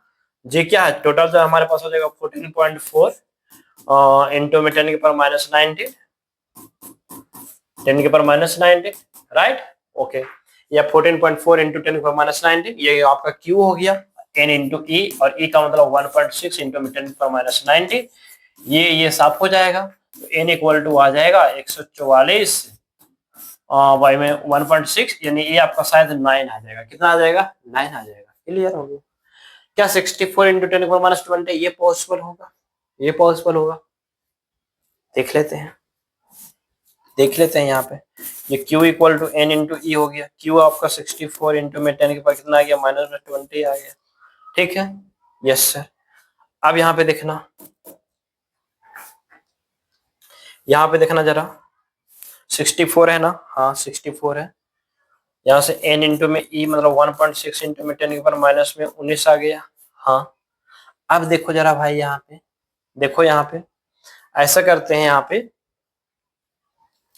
पे ना हम 10 से मल्टीप्लाई 10 से डिवाइड कर लेते हैं, पहले यहाँ पे देखो 10 की पावर -19 क्या कर लेते हैं, उड़ा लेते हैं, 10 की पावर -19 क्या कर लेते हैं, उड़ा लेते हैं, तो यहाँ पे -1 आ जाएगा, यस, यहाँ पे हो जाएगा 64, क्या हो जाएगा 64 इक्वल टू n इंटू में 1.6, ठीक है, और 64 और 10 की पावर -1 यानी कि 6.4 हो जाएगा, कितना हो जाएगा 6.4। अब अगर 6.4 हो जाएगा तो n इक्वल टू क्या हो जाएगा 6.4 बाई में 1.6, यानी कि n equal two point point cancel, तो 4 इलेक्ट्रॉन, यानी कि ये पॉसिबल होगा, पॉसिबल होगा, क्लियर है क्या। ये तो था कि आपके पास कितना चार्ज होगा, कितना चार्ज नहीं होगा, कौन सा चार्ज पॉसिबल है, कौन सा चार्ज पॉसिबल नहीं है। आगे चलते हैं, यस। अब इसके बाद आता है कंजर्वेशन ऑफ चार्ज, क्या आता है कंजर्वेशन ऑफ चार्ज। अब कंजर्वेशन ऑफ चार्ज क्या होता है मेरे भाई, कंजर्वेशन ऑफ चार्ज का मतलब होता है कि किसी भी सिस्टम में टोटल चार्ज कंजर्व होता है, किसी भी सिस्टम में टोटल चार्ज कंजर्व होता है, मतलब ध्यान सुनिएगा कि अगर हमारे पास ये एक सिस्टम है, ठीक है, अब यहाँ पे एक पॉइंट लिया, एक पॉइंट यहाँ पे लिया, एक पॉइंट यहाँ पे लिया, ओके यस। अब हमने क्या किया, ध्यान सुनिएगा, इसके ऊपर मान लेते हैं कि 10 कूलम था, प्लस 10 कूलम था, इसके ऊपर प्लस 5 कूलम था, ठीक है, और इसके ऊपर चार्ज हमारे पास नेट चार्ज, इसके पास जो चार्ज था वो 0 था, इसके पास जो चार्ज था वो 0 था, ठीक है, यानी कि ये आपका Q1 हो गया, ये आपका Q2 हो गया और ये आपका Q3 हो गया, तो टोटल चार्ज कितना हो जाएगा Q1 प्लस Q2 प्लस में Q3, ठीक है क्या, Q1 plus Q2 plus Q3, total charge कितना हो जाएगा 10 5 15 और ये 0 यानी कि 15 कूलम, ठीक है। अब ऐसा हो गया, सेकंड पिक्चर, सेकंड सिनेरियो ऐसा हो गया कि ये हमारे पास जो चार्ज था, यहाँ पे ये चार्ज और ये चार्ज, ठीक है। अब यहाँ पे हमारे पास Q1 डैश हो गया, यहाँ पे हमारे पास Q2 डैश हो गया और ये आपका Q3 डैश हो गया, इसके ऊपर 8 कूलम हो गया और इसके ऊपर 3 कूलम हो गया, ठीक है, इसके ऊपर 3 कूलम हो गया, तो बताओ इसके ऊपर कितना आएगा, Q3 डैश के ऊपर कितना आएगा, क्योंकि टोटल चार्ज हमारा अभी भी उतना ही है, ठीक है, इसका मतलब क्या होगा, इसके पास ध्यान सुनिएगा, इसका मतलब क्या हो गया होगा कि अगर इसके पास टोटल चार्ज 3 कूलम है और इसके पास 8 कूलम, तो यहां से इसके पास कितना आ जाएगा 2 कूलम, इसके पास कितना आ जाएगा यहां से 2 कूलम, तो Q3 के पास 4 कूलम आने चाहिए। देखो कैसे, टोटल चार्ज तो हमारा वही है 15 है ना, टोटल चार्ज क्या है 15 है, यानी कि Q1 प्लस Q2 और प्लस में Q3 डैश डैश डैश, ठीक है क्या, इक्वल टू 15। क्यों सर, टोटल चार्ज तो हमारा 15 कूलम ही है। हाँ, कंजर्वेशन ऑफ चार्ज से, क्योंकि सिस्टम से बाहर नहीं काम कर रहे हैं, सिस्टम के इनसाइड चार्ज कभी भी चेंज नहीं हो सकता है टोटल चार्ज का। तो Q1 डैश हमारा 8 आ गया, ये आपका 3 आ गया, प्लस में Q3 डैश इक्वल टू 15। तो Q3 डैश हमारे पास कितना आ गया 15 और 8 प्लस 3 11, उधर जाएगा तो -11, यानी कि 4 कूलम। लीजिए क्या रहा है 4 कूलम आ रहा है। क्लियर है, आगे चलते हैं। ये आपका था conservation of charge. Charge can not be created और destroyed, it can only transfer from one body to other body. अब आता है चार्ज इज इनवेरिएंट। अब चार्ज इज इनवेरिएंट, इसका मतलब क्या होता है प्यारे बच्चों, चार्ज इज इनवेरिएंट का मतलब होता है कि चार्ज जो है वो बॉडी के स्पीड पे डिपेंड नहीं करता। चार्ज बॉडी के स्पीड पे डिपेंड नहीं करता, हाँ, लेकिन मास जो है बॉडी के स्पीड पे डिपेंड करता है। थ्योरी ऑफ रिलेटिविटी में आइंस्टाइन ने बताया था कि मास जो है आपका वो क्या करता है, वेरी करता है with speed, with mass, sorry with speed. अगर आपका स्पीड, बॉडी के पास स्पीड है तो मास वेरी करता है, ये आइंस्टाइन ने बताया था। लेकिन न्यूटन ने कहा कि न्यूटोनियन मैकेनिक्स में हमारे पास मास का वेरिएशन देखने को नहीं मिला। क्यों, न्यूटन के मैकेनिक्स में क्या था, न्यूटन के मैकेनिक्स में स्पीड पार्टिकल का बहुत कम था with as compare to the speed of light, ठीक है ना। तब मास बहुत कम चेंज करता है, इतना कम चेंज करता है कि आप उसे नेग्लेक्ट कर सकते हो, ठीक है। तो न्यूटोनियन मैकेनिक्स में मास हमारा कांस्टेंट था बॉडी को मोशन में होते हुए भी। लेकिन अगर हम कंपेयर करते हैं स्पीड ऑफ लाइट से, उसके आसपास में स्पीड चला जाएगा तब बॉडी का मास बहुत ज्यादा बढ़ जाता है, ठीक है क्या, ओके। तो जिस तरीके से हमारा मास जो है वो स्पीड पे डिपेंड करता है, क्या चार्ज भी स्पीड पे डिपेंड करता है, नहीं। आप अगर किसी पार्टिकल के ऊपर ध्यान सुनिएगा, ये एक पार्टिकल है, ठीक है, इसके ऊपर अगर 1 कूलम का चार्ज, कितने कूलम का चार्ज, 1 कूलम का चार्ज, और इस 1 कूलम के चार्ज को आप 3 × 10⁸ मीटर पर सेकंड से मूव करवा दीजिए, ठीक है, 3 × 10⁸ मीटर पर सेकंड से, इसके मास तो इन्फिनाइट हो जाएगी, ठीक है, बट इसका चार्ज अभी भी 1 कूलम ही रहेगा। चार्ज क्या रहेगा, 1 कूलम ही रहेगा। दूसरी बात, आप ये बॉडी की स्टडी कहीं से भी कीजिए, खुद इसके ऊपर बैठ के कीजिए, आप किसी और फ्रेम से कीजिए, इसका चार्ज बदलेगा नहीं, ठीक है, इसका चार्ज नहीं बदलेगा। यानी कि value of charge on the body does not depend on the speed of the body and also independent upon the frame of reference. यानी फ्रेम ऑफ रेफरेंस से भी ये क्या होता है, इंडिपेंडेंट होती है, फ्रेम ऑफ रेफरेंस पे भी चार्ज डिपेंड नहीं करता। यही कहलाता है charge is invariant, charge very नहीं करेगा, इनवेरिएंट होता है। यानी कि अगर पार्टिकल रेस्ट पे है तो चार्ज Q0 है, अगर पार्टिकल मूव कर रहा है विद स्पीड भी, फिर भी यहाँ का जो चार्ज होगा Q, वो Q0 के इक्वल ही होगा, वो चेंज नहीं कर सकता, वो चेंज नहीं कर सकता। आगे चल लेते हैं। अब यहाँ पे देखिए स्पेसिफिक चार्ज आ गया। स्पेसिफिक चार्ज क्या होता है, स्पेसिफिक चार्ज होता है चार्ज पर यूनिट मास। यानी किसी भी बॉडी के ऊपर जो चार्ज है ना Q, और इसका मास कितना है M, इसके चार्ज को इसी के मास से डिवाइड कर दीजिए, खत्म। तो charge per unit mass, unit क्या हो जाएगा, कूलम पर केजी हो जाएगा, डायमेंशन हो जाएगा M इनवर्स A और T। M मास ऊपर जाएगा तो माइनस में हो जाएगा और चार्ज हमारा AT। अब देखना यहाँ पे बंदा रेस्ट पे है, चार्ज पार्टिकल रेस्ट पे है, यहाँ पे चार्ज पार्टिकल मूव कर रहा है। तो चार्ज पार्टिकल रेस्ट में, तो यहाँ पे स्पेसिफिक चार्ज जो होगा वो Q0 बाई में M0 हो जाएगा। क्यों, स्पेसिफिक चार्ज क्या होता है, Q by M, S specific charge, तो Q by M charge by mass, तो S0 हमारे पास हो जाएगा Q0 बाई में M0, यानी कि इसका चार्ज और इसी का मास। यहाँ की बात करेंगे तो यहाँ का स्पेसिफिक चार्ज हो जाएगा S-0। यहाँ पे चार्ज कितना हो गया, Q0। क्यों, क्योंकि चार्ज जो है वो स्पीड पे डिपेंड नहीं करता, तो Q0 बाई में M0 डैश। अब यहाँ पे हम बात करते हैं, यहाँ पे जो M0 डैश जो है हमारा, M0 डैश जो है हमारा वो ज्यादा हो गया होगा M0 से। सर ऐसा क्यों, क्योंकि स्पीड देने से बॉडी का मास चेंज कर जाता है, तो यानी कि स्लाइटली ये इंक्रीज कर गया होगा। अब स्लाइटली अगर ये इंक्रीज कर गया तो ये वाला वैल्यू इंक्रीज करेगा, तो एस नॉट डैश जो है वो क्या कर जाएगा, डिक्रीज कर जाएगा, है ना। तो एस नॉट डैश आपका छोटा हो गया और यहाँ का स्पेसिफिक चार्ज बड़ा हो गया। आपसे पूछ सकता है कि स्पेसिफिक चार्ज रेस्ट का और स्पेसिफिक चार्ज मोशन का किसकी ज्यादा होती है, तो रेस्ट वाले चार्ज पार्टिकल का स्पेसिफिक चार्ज ज्यादा होती है। It is because of at rest पे पार्टिकल का मास जो होता है वो कम होता है as compare to the moving body. Okay yes. अब यहाँ पे देखो, यहाँ पे हमारे पास कुछ है, compare specific charge of electron, proton, neutron and alpha particle. आपसे कंपेयर करने के लिए पूछ लिया किसका, स्पेसिफिक चार्ज का, किसका, इलेक्ट्रॉन का, प्रोटॉन का, न्यूट्रॉन का, अल्फा पार्टिकल का। ओके ठीक है, कोई बात नहीं। सबसे पहले हम इलेक्ट्रॉन की बात कर लेते हैं। तो स्पेसिफिक चार्ज ऑफ इलेक्ट्रॉन, इसका चार्ज क्या होता है, ई होता है, और मास क्या होता है, मास ऑफ इलेक्ट्रॉन होता है। क्लियर है क्या, मास ऑफ इलेक्ट्रॉन। ओके चलिए फिर हम प्रोटॉन की बात कर लेते हैं। तो प्रोटॉन, इसके ऊपर भी चार्ज हमारे पास ई होता है और इसका मास ऑफ प्रोटॉन हो जाएगा। क्लियर है क्या।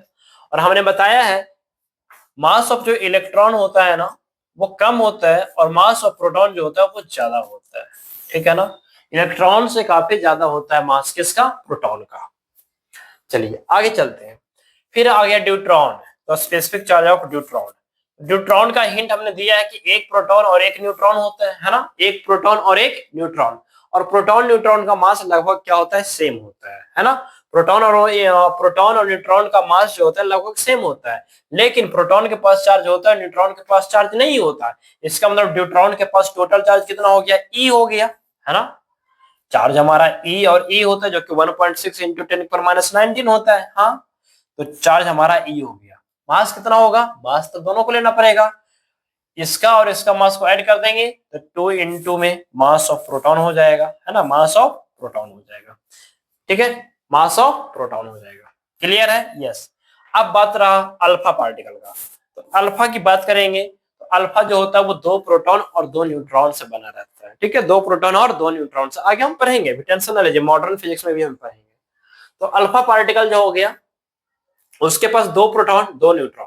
तो 2 प्रोटॉन का मतलब 2 चार्ज हो गया, 2e हो जाएगा। यस सर, तो 2e हो जाएगा चार्ज। और बाय में मास कितना हो जाएगा, mass of proton mass of neutron को ऐड कर लेंगे तो मास ऑफ प्रोटॉन और प्रोटॉन भी 2 और न्यूट्रॉन भी 2, इसका मतलब 4 times of mass of proton, 4 times of mass of proton. तो इसे आप ब्रेक करोगे तो 2 आ जाएगा, यानी कि E बाय में 2mp। क्लियर है क्या, यानी कि हम यहाँ पे देख रहे हैं कि स्पेसिफिक चार्ज ऑफ न्यूट्रॉन और अल्फा पार्टिकल इक्वल आ रहा है। स्पेसिफिक चार्ज ऑफ न्यूट्रॉन और अल्फा पार्टिकल क्या आ रहा है, सेम आ रहा है। और यहाँ की बात करें तो देखना, मास ऑफ जो प्रोटॉन है वो ज्यादा है और ये कम है, इसका मतलब स्पेसिफिक चार्ज जो होगा इलेक्ट्रॉन का सबसे ज्यादा होगा, फिर आपका आ जाएगा प्रोटॉन का, फिर आ जाएगा आपका किसका, न्यूट्रॉन का, और न्यूट्रॉन जो होगा वो अल्फा पार्टिकल के स्पेसिफिक चार्ज के इक्वल हो जाएगा। क्लियर है क्या, specific charge of neutron and alpha particle जो होगा वो इक्वल हो जाएगा। क्लियर है क्या, कोई प्रॉब्लम। आगे चलते हैं नेक्स्ट। अब यहां पे देखो क्या कहता है, a speed of a charge body is decreasing continuously then its charge and a specific charge will। ठीक है, a speed of a charge body is decreasing continuously। कोई चार्ज बॉडी है, ठीक है, इसके ऊपर चार्ज है और इसकी जो स्पीड है ना वो कंटिन्यूअसली डिक्रीज हो रहा है। कंटिन्यूअसली क्या हो रहा है, डिक्रीज हो रहा है मेरे भाई, कंटिन्यूअसली क्या कर रहा है, डिक्रीज कर रहा है। तो कंटिन्यूअसली इसका स्पीड डिक्रीज कर रहा है तो आपसे पूछ रहा है इसकी जो continuously it's charge and specific charge will be. अच्छा, यहाँ पे चार्ज और स्पेसिफिक चार्ज पूछा जा रहा है। अरे बच्चे चार्ज तो सेम रहेगा, है ना, क्योंकि चार्ज स्पीड पर डिपेंड नहीं करता। चलिए, तो इंक्रीजिंग डिक्रीजिंग ये नहीं हो सकता, सेम सेम सेम। चलिए, सेम सेम सेम, ये तो सब में सेम मिल गया। अब क्या होगा, स्पेसिफिक चार्ज। तो स्पेसिफिक चार्ज की बात करेंगे तो चार्ज बाय में मास, चार्ज बाय में मास। अब देखना ध्यान से, इसकी स्पीड क्या कर रही है, डिक्रीज हो रही है। तो स्पीड डिक्रीज होगा तो मास भी डिक्रीज होगा। क्यों, स्पीड इंक्रीज करने से मास इंक्रीज करता है। थ्योरी ऑफ रिलेटिविटी में आइंस्टाइन ने यही कहा था कि अगर हमारे पास, चलिए फॉर्मूला क्यों जाए, हाँ, एम नॉट इक्वल टू या फिर M equal to M not root over 1 minus में वी स्क्वायर बाय में सी स्क्वायर, यही था ना फॉर्मूला, है ना। चलिए, तो इस फॉर्मूले से मास क्या करता है, वेरी करता है। अगर स्पीड बढ़ेगा मास बढ़ जाएगा, स्पीड कमेगा मास कम जाएगा। इसका मतलब मास क्या हो रहा होगा, कम रहा होगा। और अगर मास कम गया तो इसका मतलब ओवरऑल रिलेशन क्या हो जाएगा, ज्यादा हो जाएगा, इंक्रीज करेगा। या स्पेसिफिक चार्ज क्या करेगा, इंक्रीज करेगा। सेम और इंक्रीज, ऑप्शन नंबर। क्लियर है, आगे चलें। अब देखना यहाँ पे ध्यान से, अगर चार्ज स्टेट ऑफ चार्ज यहाँ पे है, यहाँ पे इलेक्ट्रिक फील्ड है, यहाँ मैग्नेटिक फील्ड है, यहाँ पे इलेक्ट्रोमैग्नेटिक वेव है ना। यानी कि पूरा मैग्नेटिज्म कंप्लीट कर लिया, इलेक्ट्रोमैग्नेटिज्म। स्टेट ऑफ चार्ज, अगर चार्ज आपका रेस्ट पे, तब इलेक्ट्रिक फील्ड ही केवल जनरेट करता है, केवल इलेक्ट्रिक फील्ड जनरेट करेगा, मैग्नेटिक फील्ड और इलेक्ट्रोमैग्नेटिक फील्ड वेव नहीं आता। अगर चार्ज कांस्टेंट वेलोसिटी से मूव कर रहा है तब इलेक्ट्रिक फील्ड और मैग्नेटिक फील्ड, लेकिन अभी भी इलेक्ट्रोमैग्नेटिक वेव नहीं आएगा। अगर चार्ज आपका एक्सीलरेटेड हो गया तब आपका ये और ये सब हो जाएगा। क्लियर है क्या। अगर चार्ज आपका एक्सीलरेटेड फ्रेम में आ गया तब आपका इलेक्ट्रिक फील्ड भी आएगा, मैग्नेटिक फील्ड भी आएगा और साथ ही साथ आपका इलेक्ट्रोमैग्नेटिक वेव भी आएगा। क्लियर है क्या। अगर स्टेट ऑफ चार्ज अगर आपका कांस्टेंट वेलोसिटी से मूव कर रहा है तब आपका इलेक्ट्रिक फील्ड और मैग्नेटिक फील्ड आएगा। क्लियर है क्या। ओके, अब यहाँ पे छोटी सी चीज और हम आपको बताने की कोशिश करेंगे, कंडक्टर और इंसुलेटर का कॉन्सेप्ट थोड़ा सा समझ लेंगे और अगले लेक्चर में हम पढ़ेंगे चार्जिंग का प्रोसेस, कि किस किस तरीके से हम बॉडी को चार्ज करते हैं। चार्जिंग बाय फ्रिक्शन यानी कि रबिंग, कंडक्शन और इंडक्शन। इंडक्शन में किस किस तरीके से हमारे पास चार्ज आता है, वो सारी चीजें हम डिस्कस करेंगे एक छोटी सी लेक्चर में। कंडक्टर के पास हम जानते हैं कि फ्री इलेक्ट्रॉन होता है, हम बचपन से ही पढ़ते आ रहे हैं। Free electron receive with in the volume of the conductor, हम सब लोग पहले से जानते आ रहे हैं ना।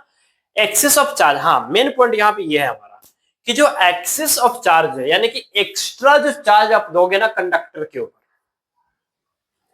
कंडक्टर के ऊपर जो एक्स्ट्रा चार्ज दोगे ना, will always on the surface of the conductor. वो कहां पे लाई करेगा, सरफेस ऑफ कंडक्टर। जैसे देखो यहाँ पे आपका न्यूट्रल कंडक्टर था, यानी कि net charge zero. Excessness of electron, यहाँ पे टोटल चार्ज कहां पे आ गया, आउटर सरफेस पे आ चुकी है। आउटर सरफेस, सर ये हवा में नहीं, हवा में नहीं है, सरफेस पे है, सरफेस पे है। Charge density higher at sharp point, यहाँ पे देखो एक्सेसनेस ऑफ इलेक्ट्रॉन यानी नेगेटिव चार्ज हो गया, और पॉजिटिव चार्ज का मतलब हो गया डिफिशियंसी ऑफ इलेक्ट्रॉन। यानी क्या हुआ कि कंडक्टर के केस में अगर आप चार्ज दोगे, कोई भी बॉडी कंडक्टिंग मटेरियल का बना हुआ है, उसके ऊपर चार्ज दोगे ना, तो चार्ज पूरी बॉडी में फैल जाएगा, पूरे सरफेस पे फैल जाएगा। अगर ये हमारा कंडक्टर है तो इसके ऊपर जो चार्ज दोगे ना, अगर यहाँ पे देंगे तो पूरे मार्कर पे फैल जाएगा। ठीक है, ओके। लास्ट पॉइंट ये कहता है कि charge density higher at sharp point, यानी कि क्या होता है, चार्ज जो है शार्प पॉइंट पे ज्यादा इकट्ठा होता है ना। शार्प पॉइंट यानी कि ये आपका शार्प पॉइंट, शार्प पॉइंट का मतलब होता है एक ऐसी पोर्शन जिसकी रेडियस कम हो, जिसकी रेडियस क्या हो, कम हो। यहां की बात करें तो इसकी रेडियस क्या होगा, कम होगा। जहां पे कम होता है वो शार्प पॉइंट होता है, और शार्प पॉइंट को यानी कि शार्प पॉइंट यानी चार्ज को पसंद है, शार्प पॉइंट जो चार्ज को पसंद है, यानी कि बेबी को बेस पसंद है, चार्ज को शार्प पॉइंट पसंद है। ठीक है क्या, ओके। तो यहाँ पे शार्प पॉइंट हो गया। क्लियर है क्या, आगे चले, यस आगे चलते हैं। ये छोटे छोटे पॉइंट था जो कि रिवीजन के तौर पे हम आपको बता रहे हैं। इंसुलेटर क्या कहता है, डज नॉट अलाउ इलेक्ट्रिसिटी। इसको कितनों दुम पे मारो, इसको कितनों पुछ पे मारो, इंसुलेटर का वो इलेक्ट्रिसिटी अलाउ नहीं करेगा। ठीक है क्या। सर एयर भी इंसुलेटर है क्या, ना भैया एयर इंसुलेटर नहीं है, ये भूल मत कीजिएगा कि एयर इंसुलेटर है। ठीक है क्या। जैसे कि यहाँ पे हम बात कर रहे हैं कंडक्टर के केस में, हम लोग अपने घरों में त्रिशूल लगाते हैं, ऊपर में घरों में ऊपर में सबसे ऊपर में त्रिशूल लगा देते हैं। हाँ, फिर क्या होता है, जो लाइटनिंग होती है ना, बादल चमकती है, ठंडा गिरती है, तो यही वो चीज है जो क्या करता है, अपने पास इलेक्ट्रिसिटी को लेता है और जमीन में डाल देता है। क्यों, त्रिशूल जैसा क्यों होता है, नुकीला क्यों हुआ, नुकीला इसीलिए होता है क्योंकि चार्ज को शार्प पॉइंट पसंद है, बेबी को बेस पसंद, चार्ज को शार्प पॉइंट पसंद है। इसीलिए हम लोग घरों में जो ऊपर त्रिशूल जैसे जो लगाते हैं ना, वो उस भगवान शिव को खुश करने के लिए नहीं लगाते हैं, लगाते हैं ताकि इलेक्ट्रिसिटी से हम बच सके। समझ में आ रहा है, ये नहीं कि भगवान महादेव को खुश करने के लिए अपने घरों में त्रिशूल लगा देते हैं, नहीं बच्चों ऐसा नहीं है, बल्कि वहां पे एटमॉस्फेरिक जो लाइटनिंग होती है, जिसे हम ठनका के नाम बोलते हैं, गांव देहात में अपने घरों में वो जो गिरती है तो वो हमें और हमारे घरों को सेफ रख सके। ठीक है क्या। वो वहां से जब अगर ये आपके घर में लगा हुआ है ना, तो किसी भी टाइप का आपके घर को वो डैमेज नहीं करेगा, क्योंकि ये जो रॉड रहता है इसकी आयरन रॉड जो रहता है ना, अगर आप इसमें कॉपर लगाओगे तो और ज्यादा अच्छा है। ये इसके जो लास्ट वाला जो पोर्शन होता है ना, आपको जमीन में उस पॉइंट तक होता है जहां पे वाटर की मात्रा होती है हमेशा। ठीक है, ओके, आगे चलते हैं। Does not allow electricity, does not have free electron, insulator का कोई फ्री इलेक्ट्रॉन नहीं होता, स्ट्रांगली बॉन्डेड, ठीक है ना, स्ट्रांगली बॉन्डेड। अब यहाँ पे हमारे पास क्या हो गया कि यहाँ पे जो इंसुलेटर का जो इलेक्ट्रॉन है वो क्या रहता है, स्ट्रांगली बॉन्डेड रहता है। आगे चलते हैं, फिर यहाँ पे क्या कहता है, excess charge given insulator remains there will it is place, यानी कि क्या हो गया, इंसुलेटर के केस में जहां पे चार्ज दोगे वहीं पे बैठा रहेगा। मूर्ख है ना, इसको तो इलेक्ट्रिसिटी अलाउ करने आता ही नहीं है, मूर्ख है, क्योंकि चार्ज को फ्लो ये करवा नहीं सकता। क्यों, चार्ज को फ्लो हो जाएगा भैया तो करंट आ जाएगा, क्या आ जाएगा, करंट आ जाएगा। इसलिए क्या होता है ना कि जहां पे चार्ज दे दोगे ना वहीं पे बैठा रह जाएगा, जहां पे चार्ज दे दोगे वहीं पे बैठा रह जाएगा। ये हमारा क्या है, एक्सेसनेस ऑफ चार्ज। जैसे कि हमने बताया था ना कि कॉम जब ड्राई हेयर रब करते हैं तो उसके ऊपर जहां पे चार्ज आता है ना वहीं पे रहता है, वहीं पे रहता है, वो कहीं इर्द गिर्द नहीं वो घूमता है। ठीक है ना, चलिए, ये नहीं कि एक पॉइंट से चार्ज दूसरे पॉइंट पे चला गया, इंसुलेटर के केस में ऐसा बिल्कुल भी नहीं होता। क्लियर है क्या, ओके। तो ये आपका न्यूट्रल था, जहां पे नेट चार्ज क्या है, 0 है। यहाँ पे एक्सेस ऑफ इलेक्ट्रॉन, यहाँ पे आपका पॉजिटिव चार्ज यानी कि डिफिशिएंसी ऑफ इलेक्ट्रॉन। ठीक है क्या, तो आज के लिए हमारा इतना ही। अगले लेक्चर में हम बात करेंगे, छोटी सी लेक्चर रहेगा, ठीक है ना, वो क्या रहेगा आपका, प्रोसेस ऑफ चार्जिंग। ठीक है क्या, फिर हमारा आ जाएगा अपना रॉड्र रूप ऑफ इलेक्ट्रोस्टैटिक्स, इलेक्ट्रिक फोर्स, फिर आएगा आपका क्या यानी कि कूलॉम्स लॉ, फिर आपका आएगा क्या, इलेक्ट्रिक फील्ड, फिर तो हमारा दबदबा हो जाएगा इलेक्ट्रोस्टैटिक्स पे। ओके, तो रहने देते हैं आज के लिए यहीं तक मेरे प्यारे बच्चों। Okay, thank you very much.